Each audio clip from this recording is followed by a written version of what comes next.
저희 저번 시간에 마지막에 부가가치세 특징 중에 소비지구 과세 원칙 알려드렸었잖아요. 그럼 이어서 특징 중요한 게 한 개 더 있어서 한 김에 바로 연결해서 하겠습니다. 좀 엄밀히 따지면은 우리는 부가가치세법을 배우는 거예요. 그 안에서 이제 통제가 되는 부가가치세를 배우는 거죠. 그러니까 법을 배우는 거예요. 엄밀히 따지면. 그래서 이 부가가치세 특징 중에 안 다뤘던 게 전단계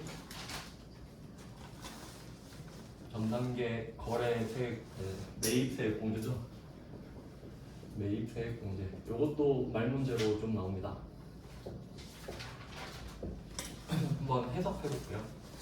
그러니까 이 부가가치세 특징이 있잖아요. 뭐 배웠던 거 한번 생각해 보면 국세 이런 거 배웠었죠. 그러니까 부가가치세는 그 국세청에 납부한다. 그러니까 광주광역시에 내는 게 아니라 그래도 국세 있었고 그다음에 물세, 그냥 물건에 세금을 붙인다는 거죠. 그러니까 그 물건을 구매하는 인적사항을 전혀 고려하지 않습니다. 그래서 1,000원짜리 물건 팔면 1,000원에 그냥 100원을 붙인다. 뭐 그런 거죠. 사는 사람의 인적사항은 고려하지 않아요. 뭐 그런 것들을 배웠고 이제 저번 시간에 그 소비지구 과세 원칙 하면서 소비지구 과세 원칙은 수입국에서 과세를 하기 때문에 수출국은 영세를 보내준다. 그래서 국가끼리 약속을 했다. 뭐 그런 내용을 배웠어요. 이제 이어지는 내용인데 전단계 매입세액 공제. 근데 정확한 이름이 전단계 거래세액 공제였나? 적어왔는데 이게 그 오답으로 전단계 거래 공제를 필요하거든요. 정확한 명칭 뭐지? 전단계 거래액 공제가 아니다. 이게 중요해요. 명칭이 이게 아닌 것 같은데. 죄송해요. 제가 오자마자 해가지고 혹시 아시는 분 있으세요? 전단계 이게 매입세액이 아닌 것 같은데. 액은 맞는데 거래세액 공제인가? 일단 명칭은 그런데 제가 이따가 고칠게요. 한번 설명을 해드릴게요. 이유를. 제가 주로 이제 하는 게 1,000원짜리 물건하고 700원짜리 물건 이렇게 예를 들었어요. 그러면 우리가 일반과세자예요. 항상 전제는 일반과세자라고 했을 때 700원짜리 물건을 삽니다. 그럼 700원짜리 물건을 사면 부가가치세가 70원 붙죠. 10%니까. 그럼 70원은 매입세액으로 냈습니다. 그리고 뭐 이걸 통해서 이 물건을 1,000원에 팔 수도 있고 이제 좀 정확히 구분하자면 꼭 이 물건을 1,000원에 파는 게 아닐 수도 있죠. 그러니까 우리가 1,000원짜리 물건은 따로 파는데 그 물건을 팔기 위해 700원짜리 물건을 사는 경우도 많잖아요. 이제 그렇게 좀 포괄적으로 생각하셔야 돼요. 딱 A를 사서 A를 파는 게 아닐 수도 있다. 그럼 이제 100원에 팔아요. 그럼 이제 두 가지 방법이 있는 거예요. 첫 번째는 거래액 공제로 가볼게요.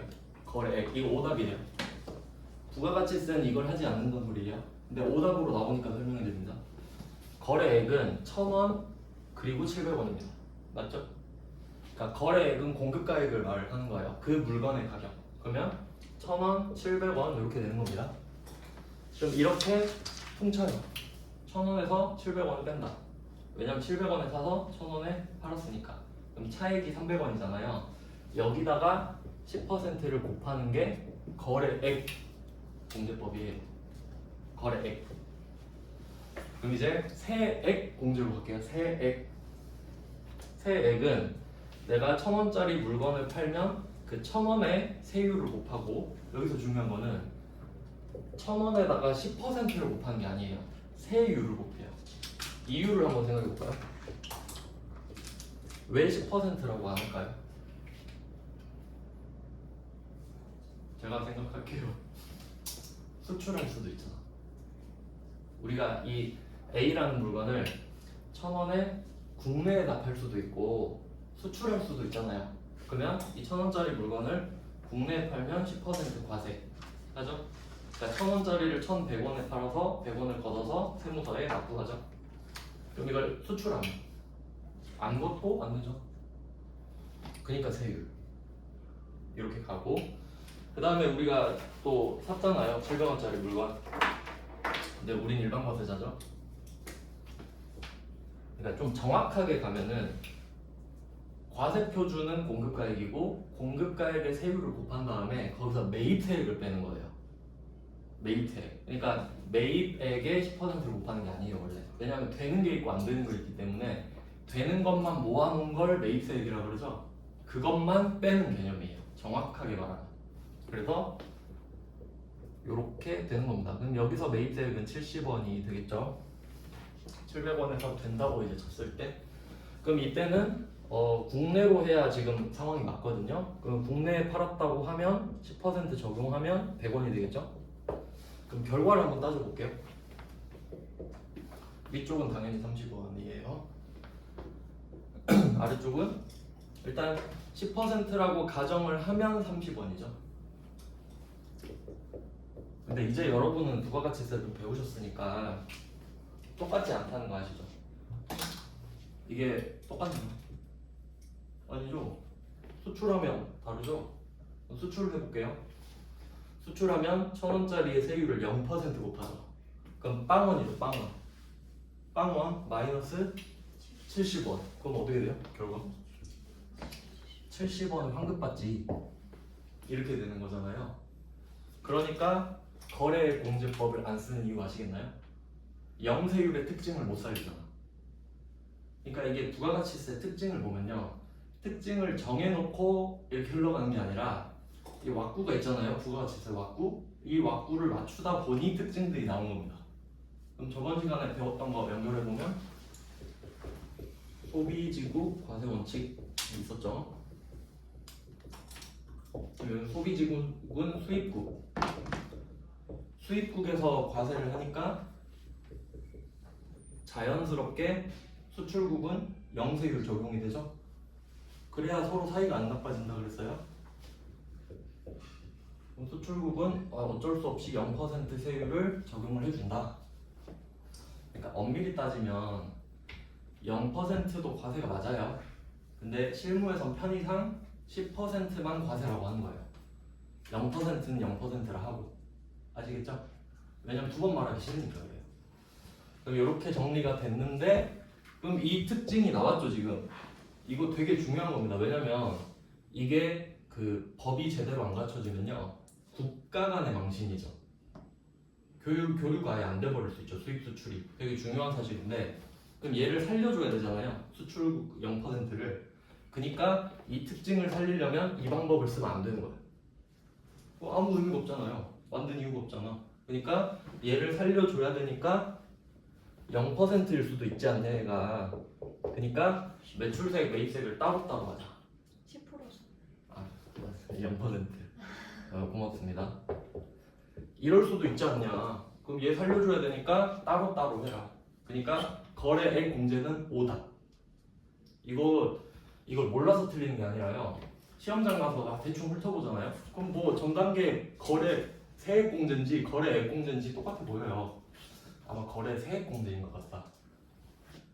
근데 무슨 말인지 아시죠? 전문성 없다고 욕하셔도 어쩔 수 없습니다. 거래 세액 공제, 거래액 공제일 것 같아요. 말장난으로 낼 수 있겠죠? 차이 아시겠죠? 근데 이거를 외워서 한 사람이랑은 이제 다르지, 안정감이. 여러분은 이거 가지고 이제 막 뭐였지 이럴 일은 없을 거라고요. 아시겠죠? 뭐 이렇게 이어지고요. 한 개 더 말씀드리려 했었는데, 지우개 갖다 줬네. 욕한 걸 들었나? 제가 막 휴지로 지웠잖아요. 왜 갖다 놨지? 저 때문은 아닌 것 같은데. 그러면 그 또 말 문제로 잘 나오는 거 알려드릴게요. 영세율이랑 면세.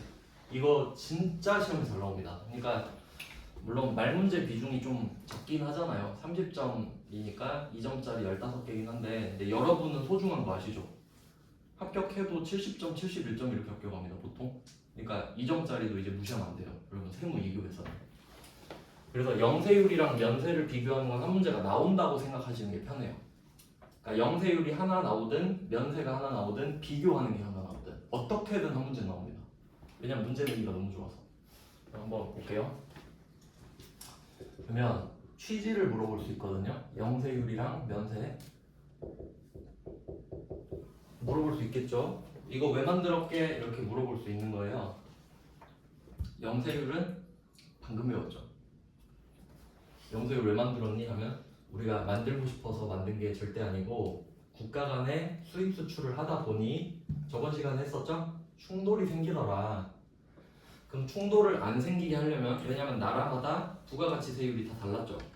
그럼 그거 커버하려면 수입국이 과세를 해주는 게 좋았죠. 그래서 자연스럽게 수출국은 0%를 하기로 국제적인 약속이 된 겁니다. 이제 그래서 이 소비지구 과세 원칙을 선택한 나라들끼리 수입 수출을 하게 된다고 했어요. 그러면 영세율 왜 만들었니? 이렇게 물어보니까 국가 간에 이중과세를 안 하려고 하다 보니까 엄청 대국적인 겁니다. 취지가 뭐야 하면 국가 간에 이중과세를 안 만든다. 그러니까 조정한다라고 하거든요. 보통 이중과세를 조정해준다. 안 만든다.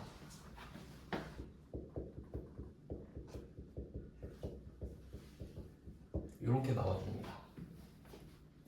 취지 한번 이해하시고 그냥 뭐 외우시면 되겠죠. 얘네들은 국가 간의 쪽팔림 방지 뭐 좀 이 정도예요.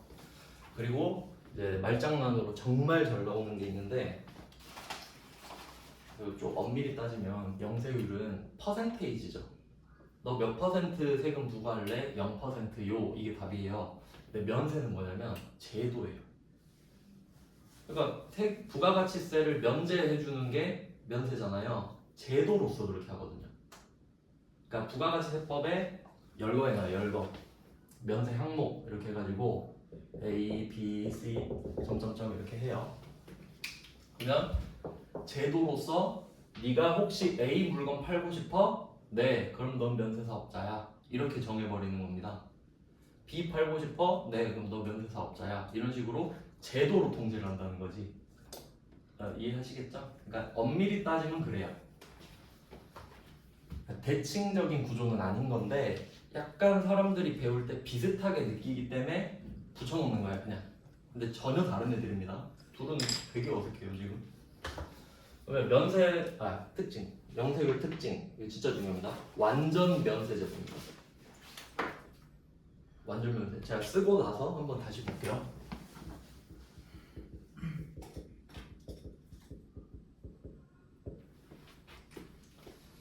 이게 얼마나 시험에 잘 나오겠는지 한번 유추해 볼까요?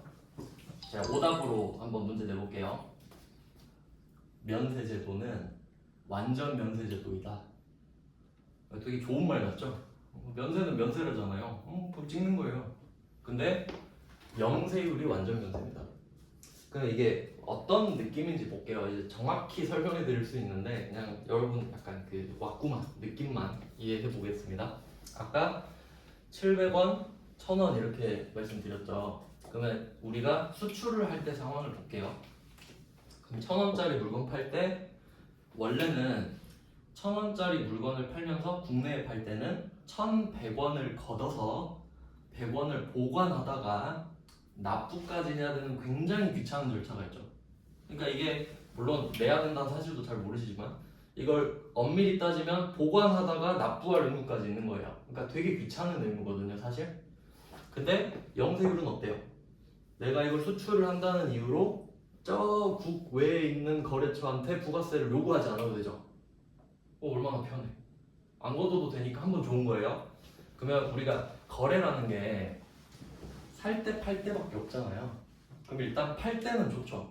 팔 때는 안 걷어도 되니까 살 때 한번 생각해볼게요. 살 때 우리가 수출을 한다는 명분으로 저 이거 수출할 건데 수출할 때 이 700원짜리 물건이 꼭 필요하거든요 하면서 세금 계산서 받고 산 겁니다.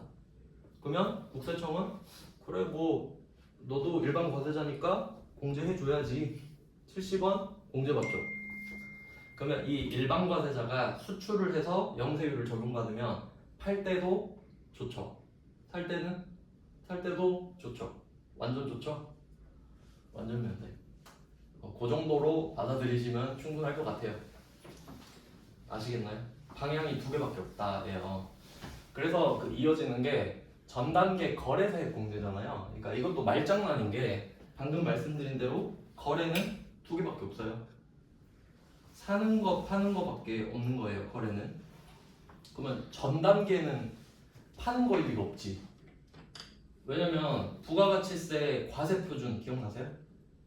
과세표준 뭐였죠? 공급가액. 이거는 제가 기억하려 했잖아요. 과세표준 이거는 그러니까 시험에 나오진 않지만 여러분의 이해도를 높이기 위해 외우자라고 말씀드렸던 게 딱 두 개만 하자고 했잖아요. 부가가치세랑 자동차세. 이 두 개는 생활 밀착형 지식. 그럼 자동차세부터 해볼까요? 자동차세 과세표준은? 양. 량. 무슨 량? 배기량. 배기량. 그래서 자동차세는 내 차가 cc가 크면 배기량을 많이 내줘. 종량세니까 양에 따라가니까.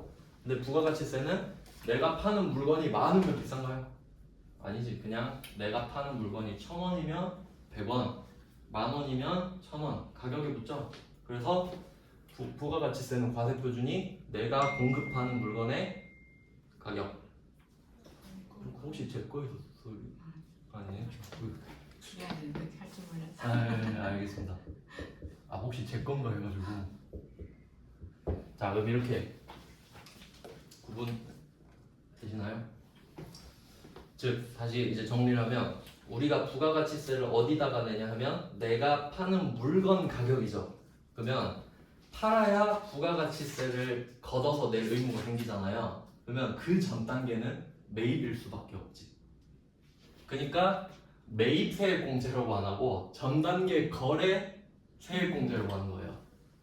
전 단계 거래를 다른 말로 매입이잖아요. 그러니까 얘네들이 말을 무조건 어렵게 하는 겁니다.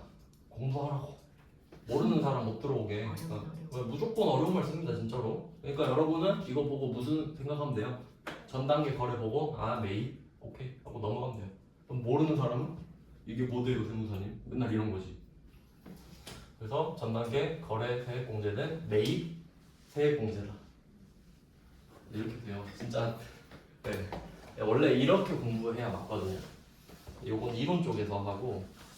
네, 그래서 명세율은 완전 면세제도 잘 나옵니다.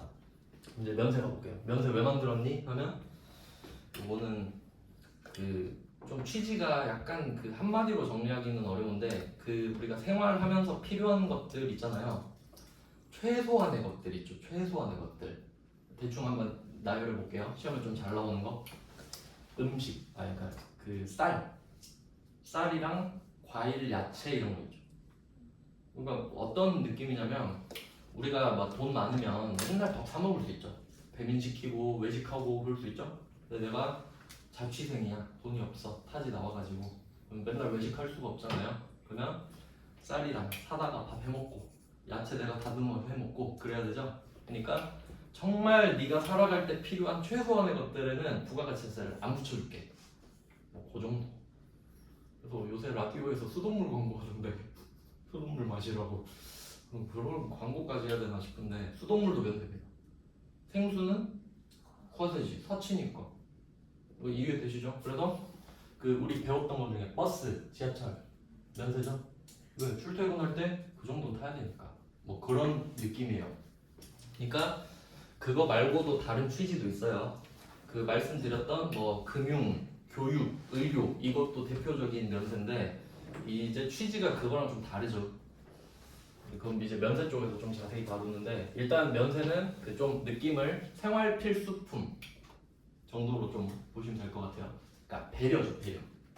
그러니까 좀 정말 최소한의 것들에서 부가가치. 근데 여러분은 저한테 배우셨잖아요, 면세를. 면세가 좋다? 꼭 그런 건 아니죠. 면세가 반드시 좋은 건 아니라고 그랬어요.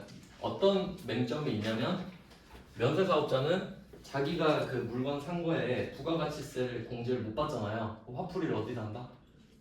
공급처한테, 소비자한테 내가 파는 물건에 부가가치세, 공제 못 받은 걸 녹여서 화풀이 해버리죠. 그러니까 여러분 이제 그걸 아셔야 된다고 했잖아요. 사실 그러니까 별 차이 없다. 별로 의미 없습니다. 솔직히 말하면. 그럼 이제 이 면세 제도는 생활 필수품 이 정도 할까요? 생활 필수품. 한마디로 하기가 좀 그러네. 생활 필수품 뭐 배려 이 정도.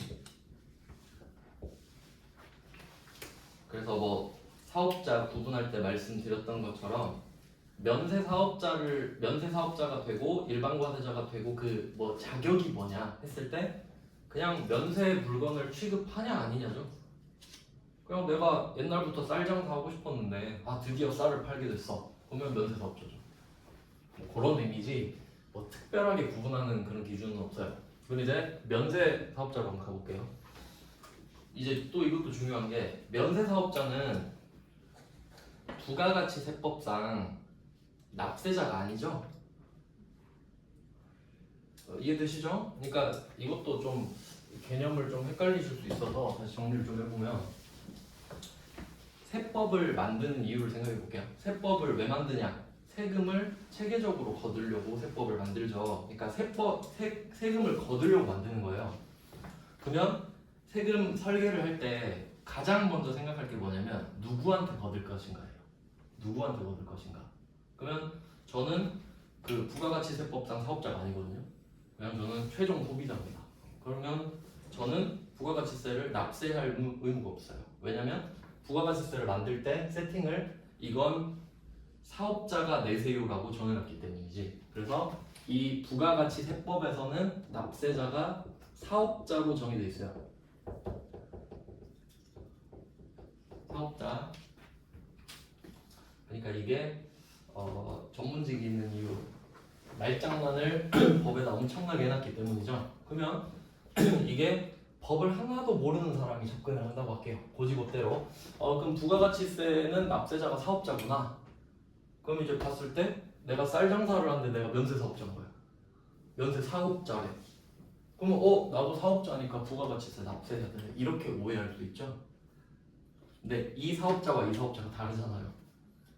그럼 왜 면세 사업자를 사업자가 아닌데 면세 사업자로 부르냐? 면세라고 부를 수가 없잖아요. 면세 사업을 하긴 하잖아. 근데 이 면세 사업자는 부가가치세에서 말하는 납세자인 사업자가 아니죠. 왜 부가가치세를 안 거두는데 어떻게 됩니까? 이거 중요합니다. 그러니까 진짜 부가가치세 여러분이 이제 세무 2급 오셔서는 좀 깊게 들어가거든요. 부가가치세.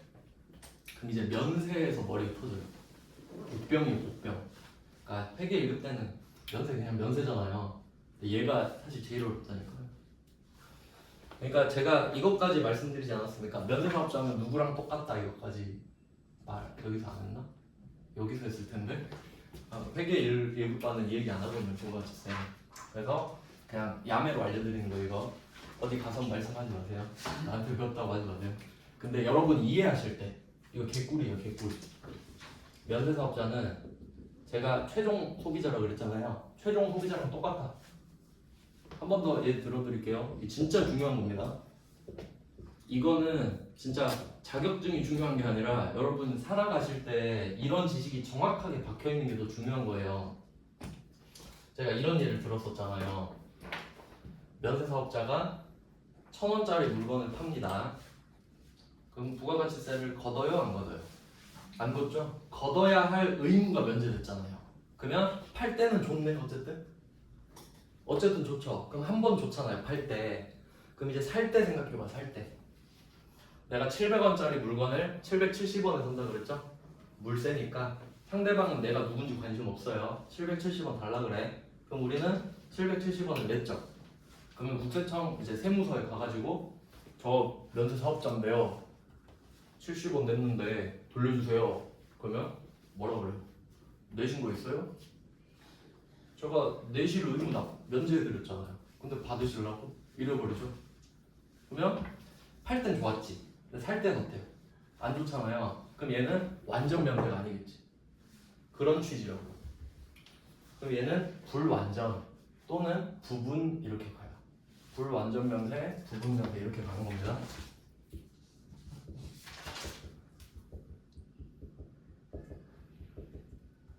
이거 진짜 시험에 잘 나오겠죠. 면세 제도는 불완전 면세다 하면 뭐야 면세인데 왜 불완전이야? 이래버린다고요. 이거 이해하셨으면 그냥 반대다 외우시면 돼요. 진짜 잘 나옵니다. 진짜 잘 나와요 이거. 면세, 명세 비교하는 거.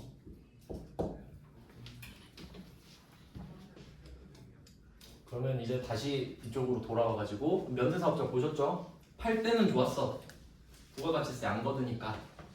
살 때 낸 부가가치세는 못 돌려받더라. 근데 이제 여러분의 삶으로 돌아와 보면 제가 당근 거래 말씀드렸잖아요. 당근. 여러분이 당근에서 1,000원짜리 물건 팔 때 1,100원에 판다? 아니죠. 100원을 왜 내요? 1,000원에 팔죠. 면세로 팔잖아. 면세로. 왜? 면제됐잖아. 그러니까 사실 주어지지 않았죠. 의무가. 그리고 770원짜리 음료수를 편의점에서 사 먹었다. 그럼 70원? 끝이지 그냥. 공제 못 받죠? 똑같다. 면세사업자는 최종 소비자와 똑같은 삶을 산다. 그러니까 이것도 나올 수 있겠죠. 만약에 문제 내면 면세사업자는 부가가치세법상 사업자에 속한다. OX 할 수 있어야 되죠? 아니다 이래야 돼요. 왜냐면 이런 거 나와요 말 문제. 그럼 반대로 해볼까요? 반대로. 그러면 부가가치세법상 잘 들어봐요. 부가가치세법상 면세사업자는 소득세나 법인세 납세자일 수 있다. 당연히 그렇죠. 내가 파는 물건이 면세라고 내가 소득을 창출하지 않고 싶은 건 아니에요.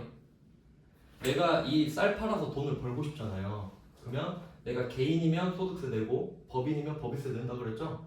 그러니까 부가가치세만 면제된 거지 내가 돈을 버는 행위를 하잖아요. 그럼 소득세나 법인세 영향은 받지 당연히. 이해되시죠? 그래서 제가 첫 시간에 간접세랑 직접세 가지고 어떻게 연결되는지 말씀드렸었잖아요. 그러니까 이게 진짜 하나하나가 다 중요한 겁니다. 다 연결되는 거거든요. 이해되시죠? 그러니까 제가 사실 하고 싶은 게 그 일반점표 붕괴를 회계 1급 강의로 뺐다 그랬잖아요. 왜냐면 그 이론 문제 있죠. 이론 문제. 그걸 좀 이렇게 설명드리고 싶어가지고 이론 문제 따로 제가 정리해서 드린 다음에 해드리고 싶어서. 왜냐면 제가 그 이제 세무사 공부를 해보니까 느낀 건데 솔직히 말씀드릴게요. 회계는 회계사만 필요해요. 왜냐면 그 일반 작은 회사에서는 거의 그게 그거예요. 회계 처리가. 솔직히 뭐 그냥 공유승 급여 맨날 이런 거란 말이에요. 근데 엄청 복잡해. 막 리스 회계 이런 거는 솔직히 작은 회사들은요. 회계사가 이제 감사 들어오면 작은 회사는 아닌데 감사를 하면서 다 맞춰줘요. 맞춰준다고. 이거 잘못됐네요. 맞춰드릴게. 대충 뭐 이렇게 될 수 있거든요. 그러니까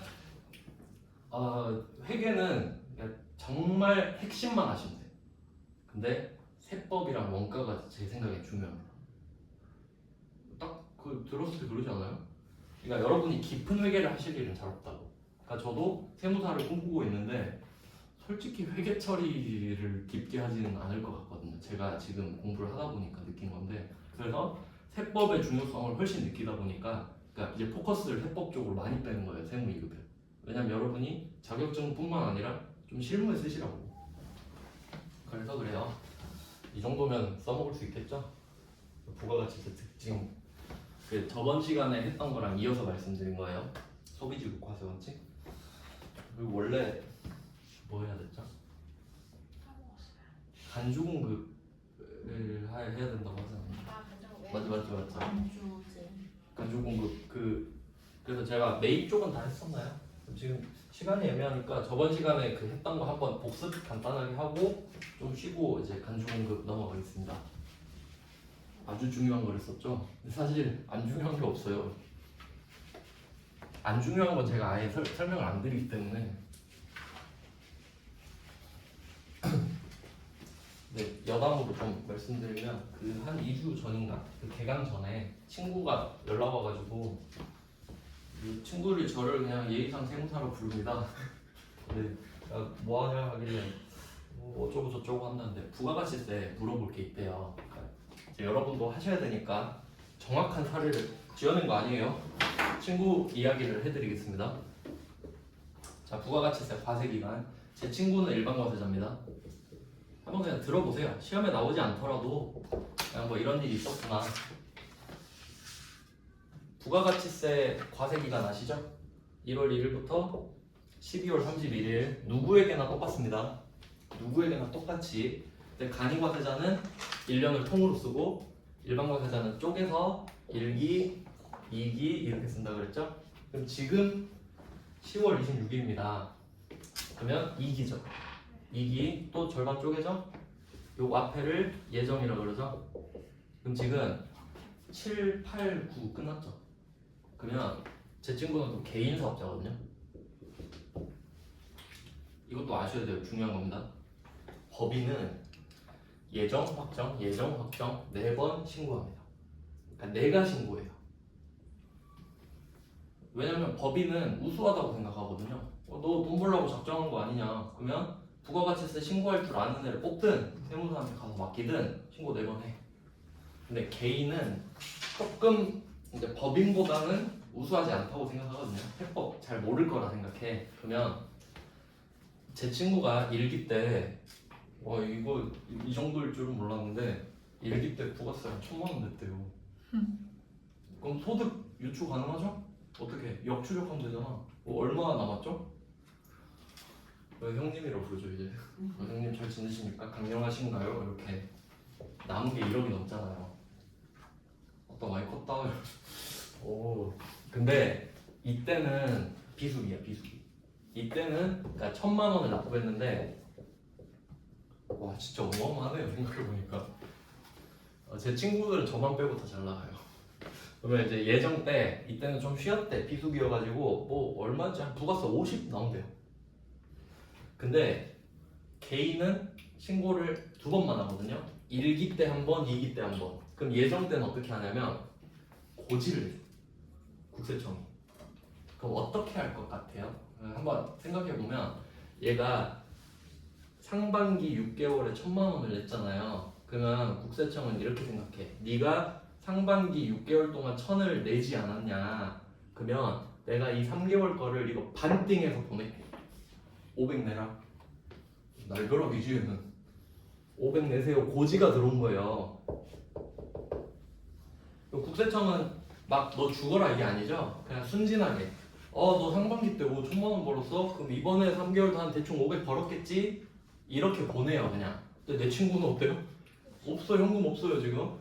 그래서 얘가 세무사한테 전화를 했대요. 자기 담당 세무사한테. 근데 지 말로는 무슨 이상한 말을 해. 이래.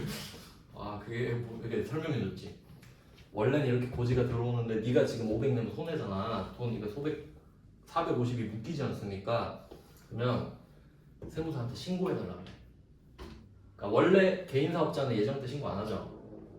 왜냐면 고지를 해주니까. 근데 이거의 3분의 1 미만이면은 자기가 신고를 할 수 있게 돼 있어.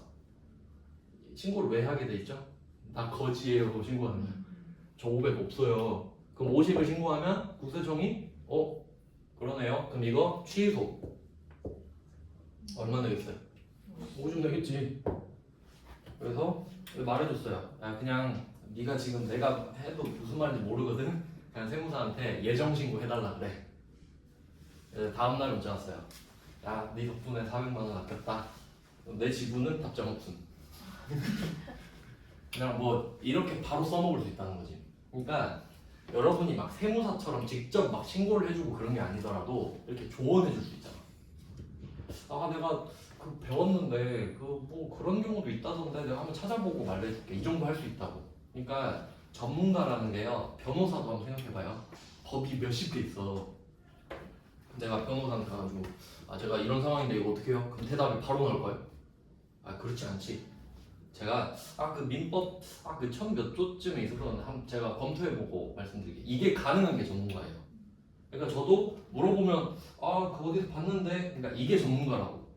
아시겠죠? 근데 여러분도 제대로 배우면 잠깐만 내가 좀 알아보고 알려줄게. 이게 되잖아요. 이해되시죠? 근데 안 배운 사람은 어때? 그래? 500을 낸다고? 내라. 그래 뭐 내 어쩔 건데 뭐. 그럴 수밖에 없잖아요. 그러니까 제 친구는 그냥 그래도 저 같은 친구 둬서 그냥 좋잖아요. 이번에 일본 여행 간다는데 기분 좋게 간다 하더라고요. 선물 사준대요. 나쁠 거 없지 않습니까? 바로바로 써먹는 거다 세법은. 그러니까 책에서 배우는 게 시험을 보려고 하는 게 아니에요 여러분. 진짜 써먹는 지식을 배우는 건데 여러분이 공부를 안 할까봐 자격증을 만들어서 공부를 시키는 거라고. 순서가 바뀌었어. 하여튼 그냥 이야기 간단하게 들었고 정리를 이제 빨리 할게요. 저번 시간에 했던 거. 우리가 일반 과세자 기준으로 잡고 저번 시간에 했던 게 매입을 했을 때 매입세액이 있고 이걸 공제받는 방법. 이것만 쭉 쓰고 좀 쉴게요. 내가 매입세액을 냈는데 이것을 공제받고 싶어요. 이제 매출 쪽은 이따 갈게요. 매입세액을 공제받고 싶다 그러면 뭐 첫 번째 했던 거 그냥 적는 겁니다. 적격 증빙을 수취하는 건 기본이죠. 그리고 정확히 말하면 이 적격 증빙 중에 제일 중요한 게 세금 계산서잖아요. 근데 아직도 종이 세금 계산서가 조금씩 돌아다닌다 했죠. 이제 우리가 법인이면 법인은 전자세금 계산서를 발급하는 게 의무입니다. 그러니까 우리가 종이를 줄 일은 없다고 보시면 되거든요. 그냥 원칙상. 근데 문제 때문에 종이를 내는 게 가끔 나와요. 가산세 문제 내려고. 근데 일반적으로는 그냥 전자로 발급하는 거 아시죠? 근데 내가 작은 거래처한테 물건을 사는 경우도 있을 거 아닙니까? 그럼 그때는 상대방이 종이 세금 계산서를 주면 받을 수밖에 없지. 그러면 전자는 기록에 남는다 그랬죠. 전산상으로. 그러니까 전산상에 남으니까 이미 신고가 돼버린 거야 그건. 근데 내가 종이 세금 계산서를 받으면 한 거래에 2장만 나온다 했죠. 종이 세금 계산서. 그래서 너 하나 나 하나 갖고 그럼 어떻게 신고해? 합계표 만들어서 누구한테 얼마 이걸 내는 거라 그랬죠. 그러니까 종이 세금 계산서는 수취 및 신고 의무까지 있는 거야. 아시죠? 그러니까 그것까지 해서 그냥 전격 증빙 수취라고 말씀드린 거예요. 카드랑 현금 영수증은 전산에 바로 남으니까 상관없고. 그리고 엄청 중요하게 다뤘던 거죠. 매입세액 불공제 사유가 아니어야 하죠. 그래서 not 붙였고요. not 매입세액 불공제 사유.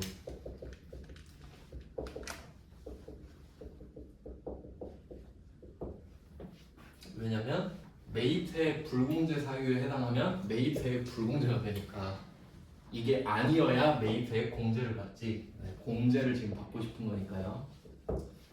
그래서 뭐 제일 중요하게 다뤘던 게 승용차랑 그 승용차에서 제가 잘못 말씀드린 게 있었는데 그 영업용 차량이랬잖아요.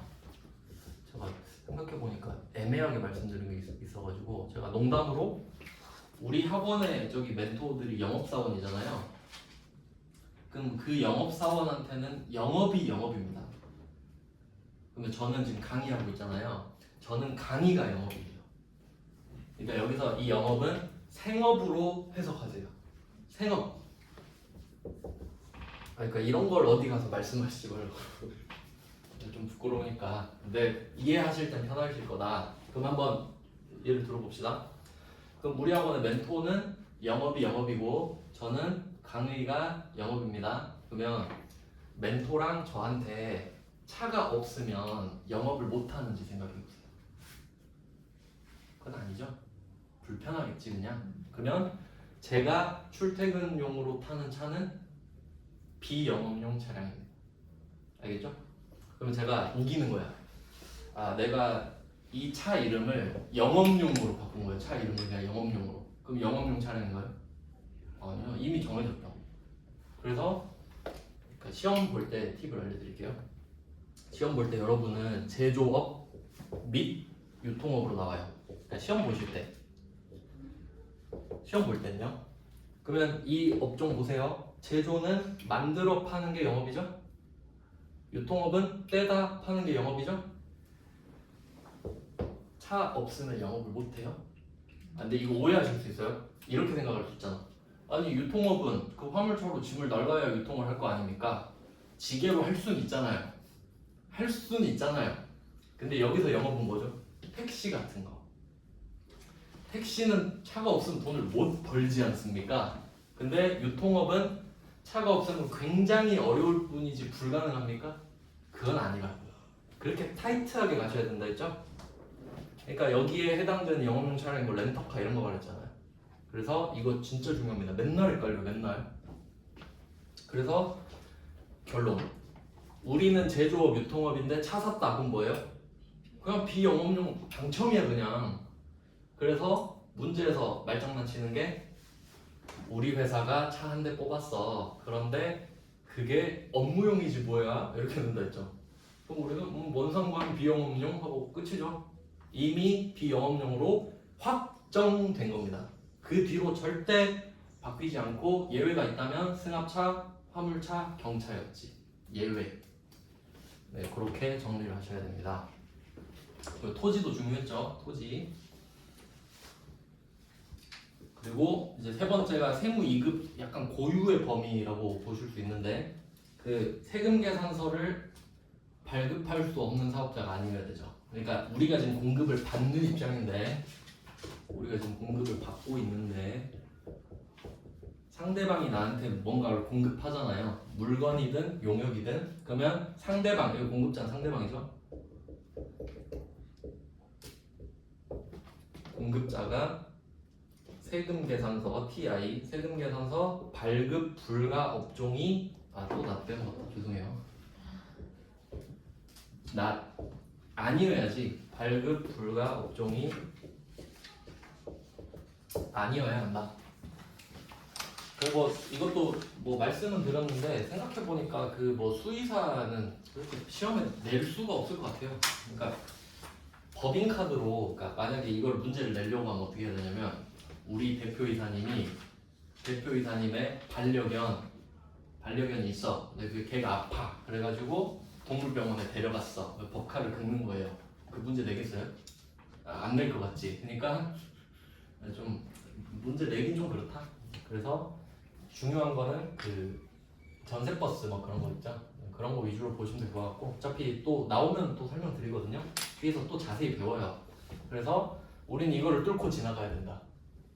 내가 물건을 사는데 사고 장땡이 아니라 적격증빙도 받아야 하며 그 물건을 사면서 그게 매입세 불공제 사유도 아니어야 하고 그리고 상대방이 세금 계산서 발급 불가 업종이 아니어야 세액공제를 드디어 받을 수 있다.